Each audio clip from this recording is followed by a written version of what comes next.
Hello friends, welcome to सरकारी खबर। तो आरबीआई जो कि है रिजर्व बैंक ऑफ इंडिया, इसमें निकली है कुछ भर्ती। मैं रिक्वेस्ट करूंगी वीडियो को एंड तक देखिएगा ताकि आपकी कोई भी जानकारी मिस ना हो। तो आइए स्टार्ट करते हैं।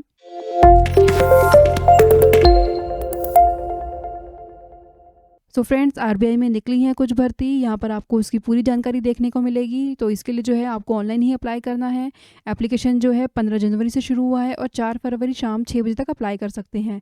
इसका एग्ज़ाम जो है वो 6 मार्च को होगा। और यहाँ पर अगर इसके लिए आपकी कोई भी क्वेरी है तो आप इस लिंक पर जाके अपनी क्वेरी पोस्ट कर सकते हैं।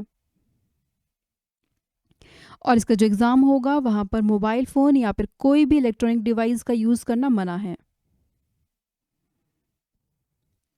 तो यहाँ पर आप देख सकते हैं वैकेंसी की डिटेल्स पूरी दी हुई है। Legal officer in grade B, इस पोस्ट के लिए 2 वैकेंसी हैं।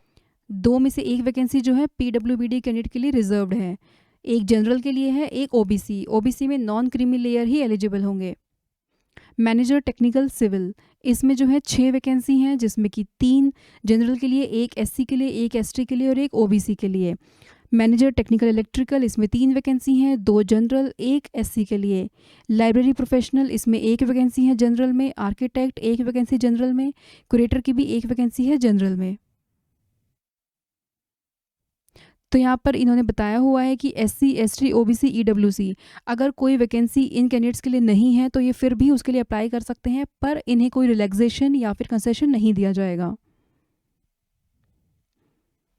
और यहाँ पर जो है इन्होंने पीडब्ल्यूबीडी कैंडिडेट्स के लिए वैकेंसी डिटेल्स दी हुई हैं कि किस पोस्ट में क्या डिसेबिलिटी का क्या क्लासिफिकेशन जो है वो वैलिड होगा।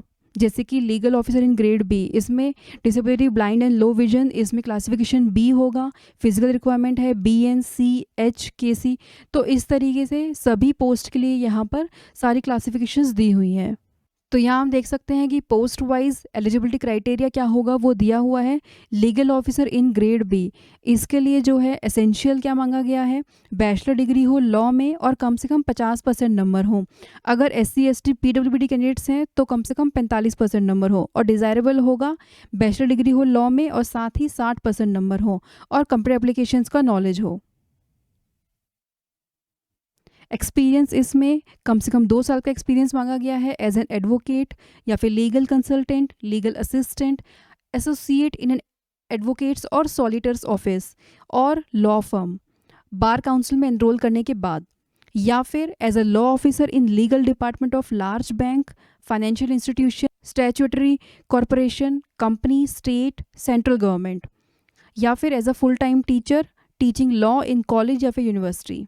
और यहाँ पर इसको जस्टिफाई करने के लिए आपको अपना बार काउंसिल रजिस्ट्रेशन या फिर इनरोलमेंट सर्टिफिकेट जो है वो लगाना होगा। सर्टिफिकेट बार एसोसिएशन से जो मिलेगा वो आपको लगाना होगा। यहाँ पर डिज़ायरेबल होगा अगर आपके पास स्पेशल नॉलेज है banking law, company law, labour law, constitutional law, इन सभी में। एज लिमिट जो है 21 से 32 साल है। और यहाँ पर अगर आप LLM डिग्री कर रहे हैं तो 3 साल का रिलैक्सेशन है। अगर PhD कर रहे हैं तो 5 साल का रिलैक्सेशन है। यहाँ पर ऑनलाइन ऑफलाइन एग्ज़ाम होगा। पहला पेपर जो है जनरल नॉलेज ऑफ लॉ, इसमें ऑब्जेक्टिव टाइप होगा, डिस्क्रिप्टिव टाइप होगा। ऑब्जेक्टिव टाइप 30 नंबर का होगा, डिस्क्रिप्टिव टाइप जो है वो 120 नंबर का होगा। टोटल 150 नंबर का होगा। दूसरा पेपर जो है वो इंग्लिश होगा, डिस्क्रिप्टिव टाइप, ये जो है 100 नंबर का होगा। उसके बाद इंटरव्यू होगा 40 नंबर का। तो कुल मिला के 290 नंबर का पेपर होगा। पेपर जो है इसका हिंदी इंग्लिश दोनों में होगा। और इसका सिलेबस जो है वो आप इसकी वेबसाइट पर जाकर डाउनलोड कर सकते हैं।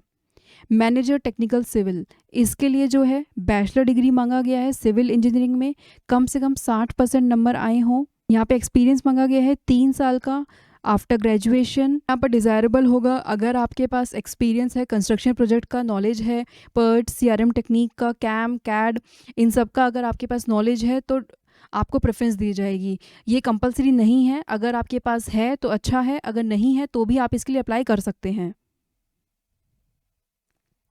तो एज लिमिट जो है वो यहाँ पे 21 से 35 साल रखा गया है। सिलेक्शन जो है इसका सेम ऑनलाइन ऑफलाइन एग्ज़ाम होगा। ऑब्जेक्टिव टाइप एग्ज़ाम होगा पहला वाला, जिसमें कि professional knowledge, job knowledge test किया जाएगा जो कि 1 घंटे का होगा, 100 नंबर का होगा। दूसरा पेपर ऑफलाइन होगा, डिस्क्रिप्टिव टाइप टेस्ट होगा जो कि 3 घंटे का होगा और 100 नंबर का होगा। इंटरव्यू होगा 35 नंबर का। तो कुल मिला के ये 235 नंबर का होगा। पेपर जो है हिंदी इंग्लिश दोनों में होगा। अगली पोस्ट मैनेजर टेक्निकल इलेक्ट्रिकल, इसके लिए जो है बीटेक डिग्री मांगा गया है इलेक्ट्रिकल इंजीनियरिंग और electrical and electronics engineering 60% number के साथ।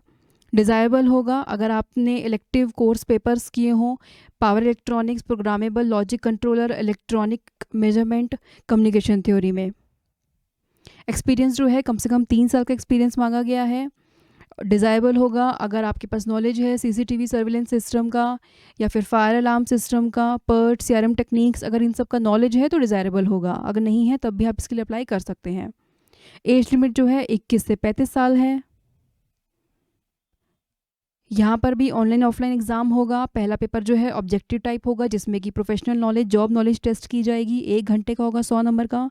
दूसरा जो है डिस्क्रिप्टिव टाइप टेस्ट होगा 3 घंटे का 100 नंबर का। इंटरव्यू होगा 35 नंबर का। लाइब्रेरी प्रोफेशनल, इसके लिए जो है बैचलर डिग्री मांगा गया है आर्ट्स, कॉमर्स, साइंस में या फिर मास्टर्स डिग्री हो लाइब्रेरी साइंस में। डिज़ायरेबल होगा अगर आपके पास डिप्लोमा है कंप्यूटर एप्लीकेशंस का और क्वालिफाई किया हुआ है national level test, NET, SLET, SET, short term या फिर क्रैश कोर्स किया हुआ है कंटेंट मैनेजमेंट में। 3 साल का एक्सपीरियंस मांगा गया है लाइब्रेरी में, सेंट्रल या फिर स्टेट गवर्नमेंट में। एज लिमिट जो है 21 से 30 साल है और इसका सिलेक्शन जो है वो इंटरव्यू की बेसिस पे होगा जो कि 100 नंबर का होगा।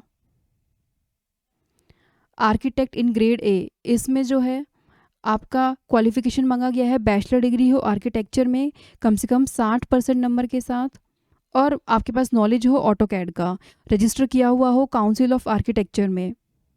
डिज़ायरेबल होगा अगर कम से कम 2nd class post graduate degree हो आर्किटेक्चर में। एज लिमिट 21 से 30 साल है।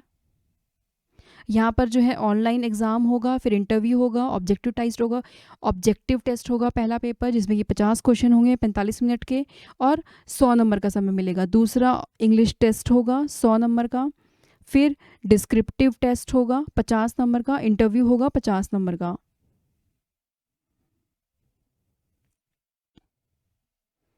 अगली पोस्ट है कुरेटर की, और कुरेटर की पोस्ट जो है वो फुल टाइम कॉन्ट्रैक्ट पर होगी आरबीआई म्यूजियम में कोलकाता में। और इसके लिए जो है एज लिमिट 25 से 50 साल है और यहाँ पर जो है 2nd class post graduation degree मांगा गया है कम से कम 55% नंबर के साथ। History, economics, fine arts, archaeology, museology या फिर न्यूमिस्मैटिक्स में और 5 साल का एक्सपीरियंस हो म्यूज़ियम में। डिज़ायरेबल होगा अगर आपके पास पीएचडी है और आपको एक्सपोजर है लेटेस्ट म्यूज़ियम डिस्प्ले टेक्निक्स का तो आपको प्रेफरेंस दी जाएगी। और यहाँ पर जो है सिलेक्शन इंटरव्यू की बेसिस पर होगा, 100 नंबर का होगा।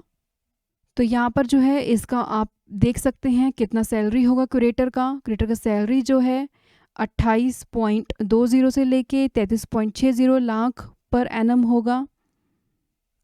लीव फैसिलिटी जो है क्यूरेटर को जो लीव मिलेगी वो 30 दिन की लीव मिलेगी हर साल। सोडेक्सो कूपन्स मिलेंगे, मोबाइल फ़ोन फैसिलिटी होगी। पोस्टिंग जो है कोलकाता में होगी। तो यहाँ पर फीस क्या लगेगा आप देख सकते हैं, SC ST PWBD इनके लिए 100 रुपये लगेगा, जनरल OBC EWS के लिए 600 रुपये। और इसका एग्ज़ाम जो है आप इसमें से किसी भी सेंटर पर दे सकते हैं। आपको कोई एक सेंटर सेलेक्ट करना होगा, वहाँ पर आप इसका एग्ज़ाम दे सकते हैं। सेंटर यहाँ पे अहमदाबाद, बेंगलोर, भोपाल, भुवनेश्वर, कोलकाता, चंडीगढ़, चेन्नई, गुवाहाटी, हैदराबाद, जयपुर, जम्मू, कानपुर, कोची, लखनऊ, मुंबई, नागपुर, दिल्ली NCR, पटना, पुणे, तिरुवनंतपुरम। तो एज रिलैक्सेशन जो है वो कुछ इस तरीके से होगा। OBC के लिए 3 साल का होगा और 5 साल का होगा SC ST के लिए, और 10 साल का होगा PWBD, general, EWS, OBC, SC ST के लिए जहाँ पर उनके लिए वैकेंसी रिजर्व नहीं है, और 13 साल का रिलैक्सेशन होगा OBC कैंडिडेट्स के लिए जहाँ पर उनके लिए वैकेंसी रिजर्व्ड है, और 15 साल का SC ST के लिए जहाँ पर उनके लिए वैकेंसी रिजर्व्ड है। तो पे स्केल किस तरीके से होगा यहाँ पर क्यूरेटर का पहले ही मैं बता चुकी हूँ। बाकी जो पोस्ट है उसका हम यहाँ देख सकते हैं। ग्रेड A ऑफिसर, इसमें जो है आपको 44,500 रुपये पर मंथ मिलेगा। ग्रेड B ऑफिसर में 55,200 रुपये पर मंथ होगा सैलरी। तो इसके लिए अप्लाई जो है आपको ऑनलाइन ही करना होगा। 4 फरवरी शाम 6 बजे तक इसके लिए अप्लाई कर सकते हैं आप। तो ऑनलाइन कैसे अप्लाई करना है उसका डिटेल यहाँ पे दिया हुआ है। आपको इसकी साइट पर जाना है और वहाँ पर आपको अप्लाई करना है। अप्लाई करने से पहले आपको इन सभी चीज़ों का ध्यान रखना होगा कि आपके पास ये सभी चीज़ें मौजूद हों। आपको स्कैन करने होंगे अपने कुछ डॉक्यूमेंट, जैसे कि फ़ोटोग्राफ, सिग्नेचर ब्लैक इंक से हो, left thumb impression white paper पे ब्लैक या फिर ब्लू इंक से लेना होगा, हैंड रिटन डिक्लेरेशन होना चाहिए वाइट पेपर पे ब्लैक इंक से। सिग्नेचर आपके कैपिटल लेटर में है तो वो एक्सेप्ट नहीं किए जाएंगे। लेफ़्ट थंब इम्प्रेशन जो है वो प्रॉपरली स्कैन होना चाहिए, अदरवाइज़ वो एक्सेप्ट नहीं किया जाएगा। हैंड रिटन डिक्लेरेशन जो है वो इस तरीके से होना चाहिए, और ये जो डिक्लेरेशन है वो इंग्लिश में ही होना चाहिए, अदरवाइज़ वो एक्सेप्ट नहीं किया जाएगा। आपके पास जो है वैलिड ईमेल आईडी होना चाहिए इसके लिए। तो इसका अप्लाई करने का प्रोसीजर कुछ ये है। आपको इसकी साइट पर जाना है, वहाँ पर ऑनलाइन एप्लीकेशन फॉर्म पर क्लिक करना है, उसके बाद अपनी बेसिक डिटेल्स देनी है, फ़ोटोग्राफ अपलोड करना है, सिग्नेचर अपलोड करना है, लेफ़्ट थंब इम्प्रेशन अपलोड करना है, हैंड रिटन डिक्लेरेशन जो है वो अपलोड करना है। रजिस्टर करने के लिए click here for new registration, यहाँ पर क्लिक करना है, नाम भरना है, अपना कॉन्टैक्ट डिटेल देनी है, ईमेल आईडी देनी है। इसके बाद आपको प्रोविजनल रजिस्ट्रेशन नंबर और पासवर्ड मिल जाएगा। उसको यूज़ करते हुए आपको लॉगिन करना है, अपनी सारी डिटेल्स फिल करनी है और फाइनल सबमिट करना है। उसके बाद आपको अपनी फ़ीस पे करनी है और यहाँ पर गाइडलाइंस दी हुई हैं। आपको अपनी जो फोटोग्राफ और सिग्नेचर है वो किस तरीके से स्कैन करनी है और अपलोड करनी है। तो इस तरीके से फ्रेंड्स आप इसके लिए अप्लाई कर सकते हैं। सो फ्रेंड्स, आई होप मेरा वीडियो को पसंद आया होगा। मैं रिक्वेस्ट करूँगी जिन्होंने मेरे चैनल को सब्सक्राइब नहीं किया है तो प्लीज़ सब्सक्राइब कर लीजिए ताकि आपको कोई भी जॉब वीडियो मिस ना हो। Thank you for watching.